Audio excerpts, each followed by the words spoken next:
কারাকাসের সবচেয়ে সুরক্ষিত সামরিক ঘাঁটি পোর্ট টিওনা, নিশ্ছিদ্র নিরাপত্তা, অথচ সেই দুর্গের বেডরুম থেকেই গভীর রাতে তুলে নেওয়া হলো এক দেশের ক্ষমতাসীন প্রেসিডেন্টকে।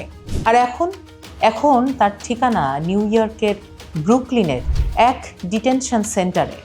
এক সময়ের দাপুটে বাস চালক থেকে দেশ চালক নিকোলাস মাদুরোর এই পরিণতি কি কেউ স্বপ্নেও ভেবেছিল?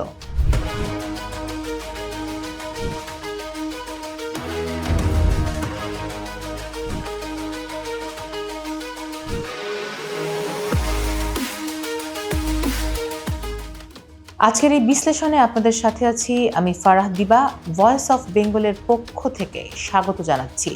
আজ বলার চেষ্টা করব মাদুরোর উত্থান আর এই অবিশ্বাস্য পতনের পেছনের গল্পটা। বলবো নিকোলাস মাদুরো, বাস চালক থেকে দেশ চালক এবং সেখান থেকে বন্দী, এক অদ্ভুত রাজনৈতিক জীবনের গল্প। দেখুন, মাদুরো কিন্তু সাধারণ কোনো রাজনীতিবিদ ছিলেন না।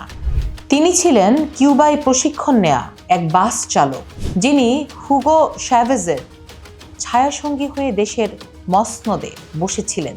তার 12 বছরের শাসনে ভেনেজুয়েলার অর্থনীতি ধসে পড়েছে, লাখো মানুষ দেশ ছেড়ে পালিয়েছে। কিন্তু অদ্ভুত ব্যাপার হলো, গরিব মানুষের একটা বড় অংশের কাছে তিনি এখনো ত্রাতা, চ্যাভেজের উত্তরাধিকার, সামাজিক কল্যাণ প্রকল্প, সাম্রাজ্যবাদ বিরোধী ভাষা আর সামরিক বাহিনীর দৃঢ় সমর্থন, এই 4টি জায়গায় তিনি শক্ত ছিলেন। কিন্তু শেষ রক্ষা হলো না।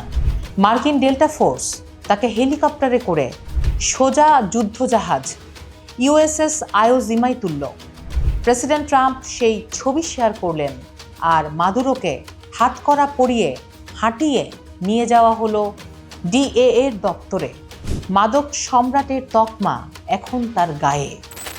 এখন সবচেয়ে বড় প্রশ্ন হলো, দেশের ভেতরে শক্তিশালী সমর্থন থাকা সত্ত্বেও শেষ পর্যন্ত বিদেশি সামরিক হস্তক্ষেপেই কি তার পতন লেখা ছিল, নাকি এটি ভূ রাজনীতির নতুন কোনো নিষ্ঠুর খেলা শুরু হলো?